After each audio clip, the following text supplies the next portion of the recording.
Lívia Trelová, nominovaná v kategórii Veda a výskum.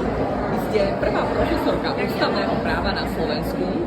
V súčasnosti je na stole návrh ústavného zákona, ktorý má do ústavy Slovenskej republiky zakotviť dve pohlavia. Muža a ženu. Kto je pre vás žena?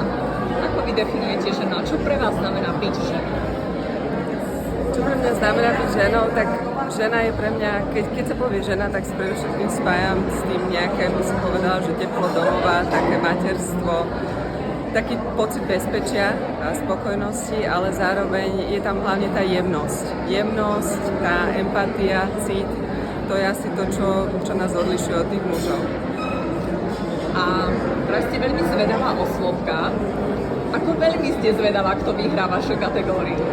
Tak to som veľmi zvedavá, ale mám tam také veľmi príjemné dámy ako spolukandidátky, takže si myslím, že nech vyhrá ktorákoľvek z nás, tak to bude víťazstvo celej skupiny.